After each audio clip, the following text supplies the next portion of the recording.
بسم اللہ الرحمن الرحیم۔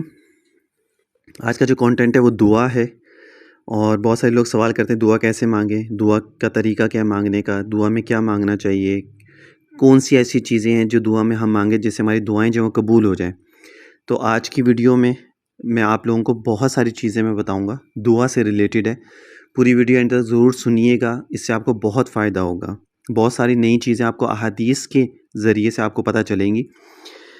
حضرت ابو ہریرہ سے روایت ہے کہ آپ صلی اللہ علیہ وسلم نے ارشاد فرمایا کہ اللہ تعالیٰ ارشاد فرماتا ہے، انا عند ظنی عبدی بی و انا معہ اذا دعانی۔ بخاری کی یہ حدیث ہے، میں اپنے بندے کے لیے ویسا ہی ہوں جیسا وہ میرے متعلق خیال کرے، یعنی جیسا ہم اللہ تعالیٰ کے بارے میں سوچیں گے تو، اور جب وہ پکارتا ہے تو میں اس کے ساتھ ہوتا ہوں۔ تو اللہ تعالیٰ فرماتے ہیں کہ انسان جیسا گمان میرے بارے میں کرے گا میں ویسے ہی اس کے ساتھ ہوں۔ اب یہی میں آپ لوگوں کو ہر ویڈیوز میں، شارٹس میں، ویڈیوز میں یہی بتاتا ہوں کہ اللہ کے اوپر یقین رکھ کے جو بھی چیز کریں گے نا، اللہ تعالیٰ اس کو ضرور پورا کرتے ہیں۔ ہماری پرابلم یہ ہے کہ ہم لوگ بہت ساری چیزیں چیک کرنے کے لیے کرتے ہیں، 4 دن کر کے دیکھتے ہیں ہوتا ہے کہ نہیں ہوتا، اگر ہوگا تو ٹھیک ہے، نہیں ہوگا تو چلو جی چھوڑ دیں گے پھر۔ اور اتنی جلدی کوئی بھی چیز فائدہ نہیں کرتی ہے۔ ہمارے گناہوں کی وجہ سے دل کے اندر اتنا زنگ ہے نا کہ پہلے وہ وظیفہ جو ہم پڑھنا شروع کرتے ہیں وہ پہلے زنگ اتارتا ہے۔ جب وہ زنگ اترنا شروع ہوتا ہے پھر اس کے بعد آہستہ آہستہ ہمارا دل پاک ہونا شروع ہوتا ہے، اور پھر اس کے بعد ہمارا اس وظیفے کا فائدہ ہوتا ہے۔ اچھا، حدیث شریف میں ہے کہ آپ صلی اللہ علیہ وسلم نے ارشاد فرمایا کہ دعا مانگنا بعینہ ہی عبادت کرنا ہے۔ پھر آپ نے بطور دلیل قرآن کریم کی آیت تلاوت فرمائی، وقال ربکم ادعونی استجب لکم، اور تمہارے رب نے فرمایا ہے کہ مجھ سے دعا مانگا کرو، میں تمہاری دعا قبول کروں گا۔ جب اللہ نے کہہ دیا میں تمہاری دعا قبول کروں گا تو پھر انسان کو ڈاؤٹ ہی نہیں ہونا چاہیے کہ ہماری دعا قبول نہیں ہوتی، ہماری دعا کب قبول ہوگی، کتنا ٹائم لگے گا، اس طرح کے لوگوں کے بہت سارے کوسچنس ہوتے ہیں۔ اچھا، دعا کا طریقہ کیا ہے؟ حضرت عبداللہ بن عباس سے روایت ہے کہ آپ صلی اللہ علیہ وسلم نے فرمایا، اللہ سے اس طرح ہاتھ اٹھا کر مانگا کرو کہ ہتھیلیوں کا رخ سامنے ہو، ہاتھ الٹے کر کے نہ مانگا کرو، اور جب دعا کر چکو تو اٹھے ہوئے ہاتھ چہرے پر پھیر لو۔ ہاتھ مانگنے کا دعا مانگنے کا طریقہ جو ہے نا وہ یہ ہے کہ ہاتھ جب آپ اٹھاتے ہیں تو اس کے بیچ میں ایک تو گیپ جو ہے نا وہ تھوڑا سا ہوتا ہے، دونوں ہاتھوں کے درمیان میں گیپ تھوڑا سا ہوتا ہے، اور جو آپ کی ہتھیلیاں ہوتی ہیں نا وہ بالکل سیدھی ہوتی ہیں، یعنی تھوڑی سی بس مڑی ہوئی ہوتی ہیں، باقی سیدھی ہوتی ہیں ہتھیلیاں، انگلیاں مڑی ہوئی ہوتی ہیں، ہتھیلی آپ کی بالکل سیدھی ہوتی ہے۔ یہ جو لوگ دعا مانگتے ہوئے ہاتھ پھیلا دیتے ہیں نا، پورے 1 فٹ جتنا ہاتھ پھیلا دیتے ہیں اور اس طرح کا، یہ سنت عمل نہیں ہے۔ سنت عمل یہ جو ابھی میں نے آپ لوگوں کو بتایا، اور ابی داؤد کی یہ حدیث ہے۔ حضرت ابی بن کعب سے روایت ہے کہ آپ صلی اللہ علیہ وسلم نے فرمایا کہ جب کسی کو یاد فرماتے اور اس کے لیے دعا فرماتے، کہ آپ صلی اللہ علیہ وسلم جو ہے وہ جب کسی کو یاد فرماتے اور اس کے لیے دعا کرنا چاہتے تو پہلے اپنے لیے دعا مانگتے، پھر اس شخص کے لیے دعا فرماتے۔ فضالہ بن عبید راوی ہیں کہ آپ صلی اللہ علیہ وسلم نے ایک شخص کو سنا، اس نے نماز میں دعا کی جس میں نہ اللہ کی حمد کی نہ نبی پر درود بھیجا، تو حضور نے فرمایا کہ اس آدمی نے دعا میں جلد بازی کی۔ پھر آپ نے اس کو بلایا اور اس سے یا اس کی موجودگی میں دوسرے آدمیوں کو مخاطب کر کے آپ نے فرمایا، جب تم میں سے کوئی نماز پڑھے تو دعا کرنے سے پہلے اس کو چاہیے کہ اللہ کی حمد و ثنا کرے، پھر اس کے رسول پر درود بھیجے، اس کے بعد جو چاہے اللہ سے مانگے۔ جامع ترمذی کی حدیث ہے۔ یہی طریقہ ہوتا ہے، سب سے پہلے اللہ کی حمد و ثنا، اور وہ حمد و ثنا کیا ہے؟ قرآن کی آیات کوئی بھی آپ بیان کر سکتے ہیں، پھر اس کے بعد درود، پھر اس کے بعد اپنے دعا مانگیں اپنے لیے جو بھی مانگنے کے بعد، پھر رشتہ داروں کے لیے، بہن بھائیوں کے لیے، ماں باپ کے لیے، دوست احباب کے لیے، اساتذہ کے لیے، سب کے لیے دعا مانگیں۔ صرف اپنے تک دعا رکھیں گے نا وہ دعا بھی قبول نہیں ہوتی، یہ بھی یاد رکھیے گا۔ دعا میں ہاتھ اٹھانا، حضرت اکرمہ کا خیال ہے کہ انہوں نے حضرت عائشہ سے یہ سنا کہ وہ فرماتی ہیں کہ آپ صلی اللہ علیہ وسلم کو میں نے دیکھا کہ آپ دونوں ہاتھ اٹھا کر دعا فرماتے تھے، اور دعا میں یہ فرما رہے تھے، اللہ میں بھی بشر ہوں، تو مجھ سے مواخذہ نہ فرما، میں نے اگر کسی مومن کو ستایا یا برا کہا تو اس کے بارے میں بھی مجھ سے مواخذہ نہ فرما۔ ٹھیک ہے، اب اس میں نا جتنی میں آپ کو ویڈیوز اس کے اندر دعا سے ریلیٹڈ چیزیں بتا رہا ہوں نا، اس میں بہت سارے کوسچنس کے آپ کے آنسر بھی ہو جائیں گے ساتھ ساتھ۔ آمین جو دعا کے اینڈ میں ہم لوگ کہتے ہیں۔ ابو زہیر نمیری رضی اللہ تعالیٰ سے روایت ہے کہ ایک رات ہم آپ صلی اللہ علیہ وسلم کے ساتھ باہر نکلے، ہمارا گزر اللہ کے ایک بندے پر ہوا جو بڑے الحا سے اللہ تعالیٰ سے مانگ رہا تھا۔ آپ صلی اللہ علیہ وسلم کھڑے ہو کر اس کی دعا اور اللہ کے حضور میں اس کا مانگنا گڑ گڑانا سننے لگے۔ پھر آپ نے ہم لوگوں سے فرمایا، اگر اس نے دعا کا خاتمہ صحیح کیا اور مہر ٹھیک لگائی تو جو اس نے مانگا ہے اس کا اس نے فیصلہ کرا لیا۔ اچھا، ہم میں سے ایک نے پوچھا کہ حضور صحیح خاتمہ اور مہر ٹھیک لگانے کا طریقہ کیا ہے؟ تو آپ نے فرمایا آخر میں آمین کہہ کر دعا ختم کرے، تو اگر اس نے ایسا کیا تو بس اللہ تعالیٰ سے طے کرا لیا، یعنی اگر اس نے دعا کے آخر میں آمین کہہ دیا تو اس کی دعا جو ہے وہ ضرور قبول ہو جائے گی۔ ابو داؤد کی یہ حدیث ہے۔ عافیت کی دعا، اور یہ ہر بزرگ، ہر نیک بندہ اللہ کا ولی یہ دعا ضرور، عافیت کی دعا ہمیشہ مانگو، ہمیشہ عافیت کی دعا مانگو۔ حدیث شریف میں ہے کہ حضرت عبداللہ بن عمر سے مروی ہے کہ آپ صلی اللہ علیہ وسلم نے ارشاد فرمایا کہ تم میں سے جس شخص کے لیے دعا کا دروازہ کھول دیا گیا، یعنی دعا مانگنے کی توفیق دے دی گئی، اس کے لیے رحمت کے دروازے کھول دیے گئے۔ اللہ تعالیٰ سے جو دعا مانگی جاتی ہے ان میں سے اللہ تعالیٰ کو سب سے زیادہ پسند یہ ہے کہ اس سے دنیا اور آخرت میں عافیت کی دعا مانگی جائے، خیر کی دعا مانگی جائے، ٹھیک ہے نا، اللہ تعالیٰ سے بھلائی کی دعا مانگی جائے۔ یہ ہوتا ہے کہ اللہ تعالیٰ دنیا میں بھی اور آخرت میں بھی ہمارے ساتھ عافیت والا معاملہ فرمانا۔ یہ دعا ضرور مانگا کریں اپنی ہر دعا کے اندر۔ دعا دافع بلا، یعنی بلاؤں کو دور کرتی ہے دعا۔ ایک اور حدیث میں ہے کہ آپ صلی اللہ علیہ وسلم نے ارشاد فرمایا کہ قضا و قدر سے بچنے کی کوئی تدبیر فائدہ نہیں دیتی، ہاں اللہ تعالیٰ سے مانگنا اس آفت و مصیبت میں بھی نفع پہنچاتا ہے جو نازل ہو چکی ہے۔ یعنی جو چیز اللہ تعالیٰ نے لکھ دی ہماری قسمت میں وہ ہمیں ہوگا، ٹھیک ہے، لیکن ہاں دعا ایسی ایک چیز ہے کہ جو اس کو بدل بھی سکتی ہے۔ اور اس مصیبت میں بھی جو ابھی تک نازل نہیں ہوئی، اور بے شک بلا نازل ہونے کو ہوتی ہے، کتنے میں دعا اس سے جا ملتی ہے، پس قیامت تک ان دونوں میں کشمکش ہوتی رہتی ہے اور انسان دعا کی بدولت اس بلا سے بچ جاتا ہے۔ جامع ترمذی کی یہ حدیث ہے۔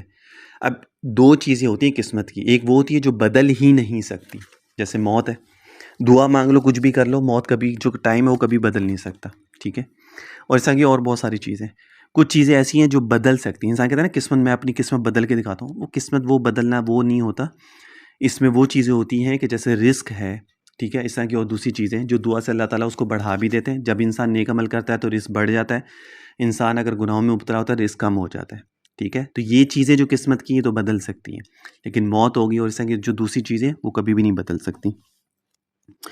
اچھا، دعا یقین کے ساتھ کرنا، یہ دعا کے کانٹینٹ کے اندر ہی بہت سارے ٹاپک ہیں جو میں آپ لوگوں کے ساتھ شیئر کروں حدیث کے تھرو، ٹھیک ہے نا، اس لیے آپ لوگوں کی آسانی کے لیے۔ حضرت ابو ہریرہ سے روایت ہے کہ آپ صلی اللہ علیہ وسلم نے ارشاد فرمایا کہ جب اللہ تعالیٰ سے دعا مانگا کرو تو اس یقین کے ساتھ کرو کہ وہ ضرور قبول فرمائے گا، اور جان لو اور یاد رکھو کہ اللہ تعالیٰ اس کی دعا قبول نہیں کرے گا جس کا دل دعا کے وقت اللہ تعالیٰ سے غافل اور بے پرواہ ہو۔ اس لیے میں کہتا ہوں کہ جب بھی کوئی وظیفہ پڑھیں، تسبیح پڑھیں، دعا مانگے، ہمیشہ گڑ گڑا کر توجہ کے ساتھ، اخلاص کے ساتھ، یقین کے ساتھ یہ چیزیں کیا کریں۔ ان میں سے اگر کسی چیز میں کمی کوتاہی ہوگی نا، وہ چیز کا قبول نہیں ہوتی، جس طرح بھی حدیث میں میں نے آپ کو بتا دیا۔ دعا میں عجلت، حضرت ابو ہریرہ سے روایت ہے کہ آپ صلی اللہ علیہ وسلم نے ارشاد فرمایا تمہاری دعائیں اس وقت تک قابل قبول ہوتی ہیں کہ جب تک جلد بازی سے کام نہ لیا جائے۔ جلد بازی یہ ہے کہ بندہ کہنے لگے کہ میں نے دعا کی تھی مگر قبول ہی نہیں ہوئی، جو آج کل ہر دوسرا بندہ یہ بات کرتا ہے، میں نے دعا کی تھی لیکن اللہ تعالیٰ نے دعا ہی نہیں قبول کی، میں نے یہ کیا تھا لیکن میری تو دعائیں قبول نہیں ہوتی، میں تو اتنا مانگتا ہوں، میں تو یہ کرتا ہوں، میں تو وہ کرتا ہوں، میری دعائیں قبول نہیں ہوتی۔ بھائی جلد بازی نہیں ہوتی ہے، ٹھیک ہے۔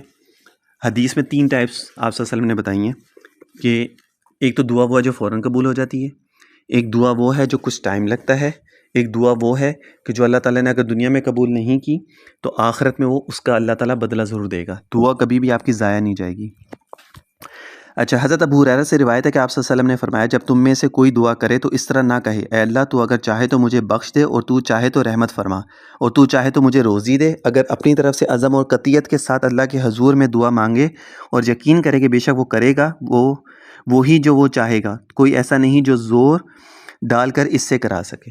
تو یہ کہنا ٹھیک نہیں ہے کہ اللہ تو چاہے تو یہ کر دے، تو اللہ تعالیٰ سے کو اللہ تعالیٰ مجھے چاہیے آپ مجھے یہ دے دیں، اس طرح ہمیشہ مانگنا چاہیے کہ اللہ مجھے یہ چیز چاہیے آپ مجھے یہ چیز عطا فرما دیں، ٹھیک ہے نا۔ یہ نہیں کہنا چاہیے انسان کو کہ اے اللہ تو اگر چاہے تو مجھے بخش دے، اور تو چاہے تو رحمت فرما، اور تو چاہے تو مجھے روزی دے دے، بلکہ اپنی طرف سے عزم اور قطعیت کے ساتھ اللہ کے حضور میں دعا مانگے اور یقین کرے کہ بے شک وہ کرے گا وہی جو وہ چاہے گا، ٹھیک ہے نا۔ اللہ تعالیٰ تو وہی کرے گا جو چاہے گا، یہ کہنا کہ کیا ضرورت ہے کہ اللہ تو چاہے گا تو یہ کر دے، تو چاہے تو رحمت برسا دے، تو چاہے تو یہ کر دے۔ موت کی دعا کی ممانعت، یعنی موت کے لیے لوگ بہت زیادہ جب اپنی زندگی سے تنگ آ جاتے ہیں یا لائف میں کچھ ایسے معاملات ہو جاتے ہیں کہ جس کی وجہ سے انسان جو ہے بہت زیادہ دنیا سے تنگ آ جاتا ہے، تو وہ موت کی دعائیں کہ اللہ تو مجھے موت ہی دے دے، حالانکہ یہ جائز نہیں ہے۔ حضرت انس سے روایت ہے کہ آپ صلی اللہ علیہ وسلم نے فرمایا کہ تم لوگ موت کی دعا اور تمنا مت کرو، اگر کوئی آدمی ایسی دعا کے لیے مستر ہی ہو اور اگر کسی وجہ سے زندگی اس کے لیے دو بھر ہو، یعنی بہت تنگ آ جائے اپنی زندگی سے، تو اللہ کے حضور میں یوں عرض کرے اے اللہ جب تک میرے لیے زندگی بہتر ہے مجھے زندہ رکھ، اور جب میرے لیے موت بہتر ہو تو دنیا سے مجھے اٹھا لے۔ سنن نسائی کی یہ حدیث ہے۔ سجدے میں دعا کرنا، نبی کریم کا ارشاد ہے کہ سجدے کی حالت میں بندہ اپنے رب سے بہت ہی قربت حاصل کر لیتا ہے، بس تم اس حالت میں خوب دعا مانگا کرو، سجدے میں دعا کیا کرو. لیکن جو فرض نماز ہوتی ہے نا اس میں دعا صرف آپ وہی مانگ سکتے ہیں سبحان ربی الاعلیٰ. نفل نماز جو ہوتی ہے نا اس میں آپ لوگ جو ہے نا قرآن کی آیتیں وغیرہ اور اس طرح کی جو بھی دعائیں آپ مانگنا چاہیں لیکن وہ قرآن سے دعائیں ہوں تو وہ بہتر ہے. دعا کی قبولیت پر شکر، اگر کوئی دعا اگر آپ کی قبول ہو جائے تو اس پہ شکر ادا کرنا چاہیے. ایک حدیث میں ہے کہ آپ صلی اللہ علیہ وسلم نے فرمایا کون سی چیز تم میں سے کسی شخص کو اس سے عاجز کر سکتی ہے، یعنی روکتی ہے، کون سی ایسی چیز ہے جو تمہیں روکتی ہے کہ جب وہ اپنے کسی دعا کے قبول ہونے کا مشاہدہ کرے، مثلا کسی مرض سے شفا نصیب ہو جائے یا سفر سے بخیر عافیت واپس آ جائے تو کہے الحمد للہ الذی بعزتہ و جلالہ تتم الصالحات. یہ پڑھنا چاہیے جب آپ کی دعا کوئی قبول ہو جائے اللہ کے حضور تو پھر یہ دعا پڑھنی چاہیے. مقبول دعائیں، آپ صلی اللہ علیہ وسلم نے فرمایا بندہ مومن کی کوئی دعا ایسی نہ ہوگی جس کے بارے میں خدا یہ بیان نہ فرما دے کہ میں نے دنیا میں قبول کی اور یہ تمہاری آخرت کے لیے ذخیرہ کر کے رکھی. اس وقت بندہ مومن سوچے گا کاش میری کوئی دعا بھی دنیا میں قبول نہ ہوتی. اس لیے بندے کو ہر حال میں دعا مانگتے رہنا چاہیے. وہی بات جو ابھی میں نے پہلے آپ لوگوں کے ساتھ شیئر کی تھی کہ دعا اگر دنیا میں اللہ تعالیٰ نے قبول نہیں کی تو اس کا بدلہ اللہ تعالیٰ آخرت میں دے گا. اور جب آخرت میں جو بدلہ ملے گا نا تو انسان یہی سوچے گا کہ اے اللہ کاش تو دنیا میں میری کوئی دعا قبول نہ کرتا اور آخرت میں میری ساری دعائیں قبول کر لیتا. آپ صلی اللہ علیہ وسلم کا ارشاد ہے کہ دو چیزیں خدا کے دربار سے رد نہیں کی جاتی، ایک اذان کے وقت کی دعا، اذان کے وقت کی دعا، دوسری جہاد کے صف بندی کے وقت کی دعا، یعنی اب جو جہاد کے لیے صف بندی ہوتی ہے اس وقت کی دعا، اور ایک اذان کے وقت کی دعا. اس لیے اذان جب بھی ہو دعا مانگنی چاہیے. آپ صلی اللہ علیہ وسلم کا ارشاد ہے کہ اذان اور اقامت کے درمیانی وقفے کی دعا رد نہیں کی جاتی. اذان اور اقامت کے درمیان کا جو وقفہ ہوتا ہے نا، یعنی جب اذان ہو جاتی ہے اور اس کے بعد جب اقامت کا وقت ہوتا ہے، جب نماز کے لیے اقامت ہوتی ہے تو اس کے بیچ میں تقریباً عام نمازوں میں تو ٹائم ہوتا ہے تقریباً 15 منٹ کا، 20 منٹ کا، 10 منٹ کا، اتنا ٹائم مل جاتا ہے. اس ٹائم دعائیں مانگنی چاہیے. مغرب میں کیونکہ ٹائم کم ہوتا ہے 5 منٹ کا ہی زیادہ ہوتا ہے لیکن اس ٹائم بھی آپ دعا مانگ سکتے ہیں. اچھا جی، آپ صلی اللہ علیہ وسلم صحابہ نے دریافت کیا رسول اللہ اس وقفے میں کیا دعا مانگا کریں، یعنی اذان اور اقامت کے درمیان میں؟ تو فرمایا یہ دعا مانگا کرو اللہم انی اسألک العفو، اللہم انی اسألک العفو والعافیۃ فی الدنیا والآخرہ. یہ دعا مانگنی چاہیے. حضرت ابو ہریرہ سے روایت ہے کہ آپ صلی اللہ علیہ وسلم نے فرمایا 3 دعائیں ہیں جو خاص طور پر قبول ہوتی ہیں، ان کی قبولیت میں شک ہی نہیں ہے. یعنی 3 دعائیں ایسی ہیں کہ جو لازمی قبول ہوگی، دنیا ادھر کی ادھر ہو جائے اس میں کوئی شک نہیں ہے. اولاد کے حق میں ماں باپ کی دعا، جو ماں باپ جو دعا مانگتے ہیں اپنی اولاد کے لیے. مسافر اور پردیسی کی دعا، یعنی مسافر ہو اور پردیسی ہو اس کی دعا. اور مظلوم کی دعا، جامع ترمذی کی حدیث ہے. حضرت عبداللہ بن عباس سے روایت ہے کہ آپ صلی اللہ علیہ وسلم نے فرمایا 5 آدمیوں کی دعائیں خاص طور پر قبول ہوتی ہیں. 5 آدمیوں کی دعائیں خاص قبول ہوتی ہیں. وہ 5 آدمی کون سے ہیں؟ مظلوم کی دعا جب تک وہ بدلہ نہ لے، یعنی جب تک اس نے مظلوم نے بدلہ نہ لیا اس کی دعا قبول ہوگی.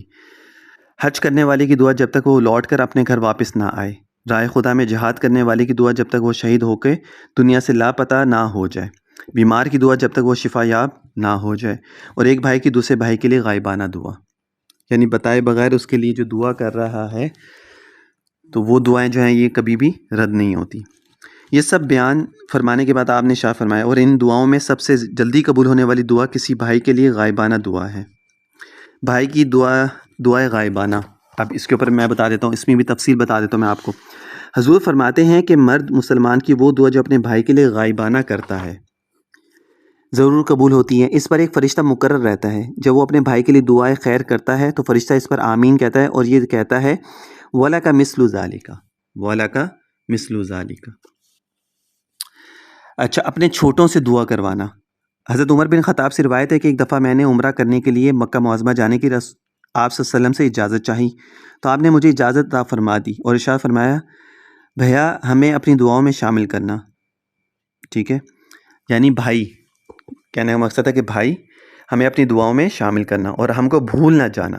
حضرت عمر فرماتے ہیں کہ آپ نے مخاطب فرما کر یہ بھیا جو کلمہ کہا اگر مجھے اس کی عوض ساری دنیا دے دی جائے تو میں راضی نہ ہوں گا. کہ وہ جو آپ صلی اللہ علیہ وسلم کا جو بھائی کہنا ہے نا، اس کا یہی مطلب ہوگا کہ جو بھائی کہنا ہے. تو حضرت عمر کہتے ہیں مجھے پوری دنیا بھی اللہ تعالیٰ دے دینا تو مجھے یہ لفظ جو ہے نا وہ زیادہ قابل قبول ہے پوری دنیا سے. ابی داؤد کی یہ حدیث ہے، جامع ترمذی کی بھی حدیث ہے. تو یہ دعا کا جو ہے نا ابھی آگے اور بھی آئیں گی بعض دعائیں آپ صلی اللہ علیہ وسلم کی، وہ میں نیکسٹ ویڈیو میں آپ لوگوں کو بتاؤں گا. یہ طریقہ ہوتا ہے دعا مانگنے کا اور کن لوگوں کی دعائیں جلدی قبول ہوتی ہیں، کن کے بارے میں آپ سے کیا فرمایا ہے۔ تو کائنڈلی جب بھی دعا مانگا کریں یقین کے ساتھ، اللہ تعالیٰ سے رو کر، توجہ کے ساتھ، جو الفاظ آپ کہہ رہے ہوتے ہیں اس کے اوپر توجہ رکھا کریں۔ یہ نہیں کہ دماغ میں کچھ اور چل رہا ہے، منہ سے جو ہے الفاظ نہیں کر رہے ہیں، یہ نہ کیا کریں۔ اور یقین کے ساتھ کریں گے تو انشاءاللہ تعالیٰ ہر دعا قبول ہوتی ہے۔ اللہ تعالیٰ تو بیٹھے ہی دینے کے لیے ہے، لیکن مسئلہ اصل میں یہ ہے کہ ہمارے پاس ٹائم نہیں ہے کہ ہم اللہ تعالیٰ سے مانگ سکیں۔ ہم پریشان رہیں گے، ادھر ادھر لوگوں کے پاس